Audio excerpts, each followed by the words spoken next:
Hello, generations, young, old, and everyone in between. Welcome to Generation Apollo, where we hate corrupt politicians with the fiery hatred of 1,000 suns. And now, this video is going to be just a short commentary on something that happened this past week that I felt was newsworthy and definitely deserved to be mentioned. And that news being that John Bolton is now officially out as Trump's national security advisor. That's right, you're fired, as Trump would say. Now, there's debate over whether Trump fired him first, or Bolton voluntarily resigned before Trump made his announcement, but honestly, who the hell cares? All that matters is that Bolton is gone, and thank God, because everyone who knows who Mr. Bolton is knows that he's a bloodthirsty, cock-sucking baby boomer war hawk that has been clamoring for war with Iran for ages. And that is the last thing we need right now. We do not need to be getting involved with any more fruitless wars in the Middle East or anywhere else in the world for that matter that ultimately won't have any benefit for the average American. Has the average American benefited from our involvement in Iraq, in Libya, or Syria? No! The only entities that have benefited so far are Western oil companies and defense contractors, most if not all of which are probably run by evil baby boomer elites. And speaking of corporate interest, I heard that Mr. Mitt Romney was very unhappy to hear about Mr. Bolton's sudden departure, which shouldn't surprise you because I'm sure his old company, Bain Capital, probably would have stood to profit handsomely from another unnecessary war. So yeah, I can see why he's mad, but who fucking cares? He's another cocksucking baby boomer anyway. But even more importantly, we don't need to be getting involved in any more pointless wars because that means more millennial and Gen Z servicemen and women will be sent to some hellhole on the other side of the globe, all to die for the purpose of benefiting special political and corporate interests. So, I for one am glad that Trump showed Mr. Bolton the door and booted his ass out before he had a chance to start the next fruitless war. And he almost did. Remember when Bolton was hinting at going to war with Iran when they shot down one of our drones? He was willing to spark yet another major conflict, all because the Iranians shot down one of our little flying robo-toys. And let me just say that I'm not defending Iran. I know it's an oppressive, tyrannical shithole. But Iran does not pose any direct existential threats to the American mainland. So why should we be so concerned? If they get a nuclear bomb? Even if they do succeed in obtaining one, it still wouldn't be much of a direct threat to us, because the Iranians know that if they ever tried to use one against us, they would be signing their own death warrant effectively.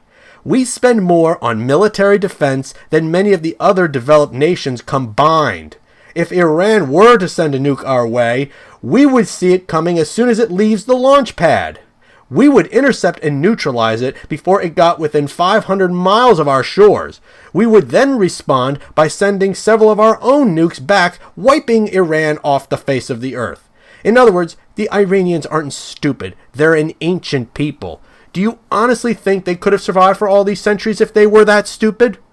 But getting back to my point, I'm glad Trump fired Bolton, but I'm certainly not giving Trump full praise for this because he's the one who hired Bolton in the first place, which I honestly can't understand why he would do that. I mean, if Trump's goal is to get us out of these wars in the Middle East, then why on earth would he hire a foaming at the mouth war hawk like Bolton?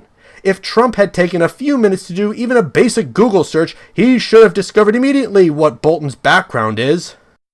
You know, when I think about stuff like this, I remember my history classes that I took in school and college.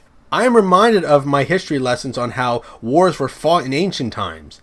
In centuries past, whenever a nation or a tribe went to war, the king, the emperor, the tribal leader would always march into battle with their men, because that's what the leader was expected to do. On both a practical and mystical level, the king was the one who stepped forward to lead his tribe, to put his life at stake for them, become the sacrifice for their safety. Just as they were prepared to risk their lives for the king, so too was the king expected to risk his life for his people. If he had refused to do that most crucial thing at that most crucial moment, they would have ripped him apart, and rightly so, for he would have shown himself to be an impostor with no right to the throne. The king was the country. The king was the nation. How could the nation possibly be expected to go into battle without him? But now today, do you see any modern presidents or prime ministers on the front line leading their men into the wars that they started? No, of course not. And once that physical and mystical link is broken, once the ruler is no longer willing to be the sacrifice for his people, he becomes not a leader, but a leech, forcing others to take his risks while he sits in safety and battens on their losses. War becomes a hideous abstraction, a game for bureaucrats to play on paper. Soldiers and civilians become mere pawns to be sacrificed by the thousands for reasons that have no roots in any reality. As soon as rulers mean nothing, war means nothing. Human life means nothing. We're ruled by venial little usurpers, all of us, and they make meaninglessness everywhere they go. And so, I can only hope that President Trump is carefully rethinking his choices for his cabinet positions, because wasn't he elected to quote-unquote drain the swamp? You can't drain the swamp if you keep refilling it with the same stagnant water you took out. But for now, I say let's just take a moment to breathe a sigh of relief that one more cock-sucking baby boomer demon has been removed from power. And so, that concludes my little rant/commentary for today. So what did you all think? Are you just as happy that Mr. Bolton has been given his pink slip? Let me know in the comments. If you enjoyed this video, please subscribe, like, and share to help this channel grow. And don't forget to hit the bell so you never miss a notification of a new video. And lastly, please be sure to follow me on BitChute and Minds.com. The links will be in the description. So thank you all for watching, and thank you for tuning in to Generation Apollo.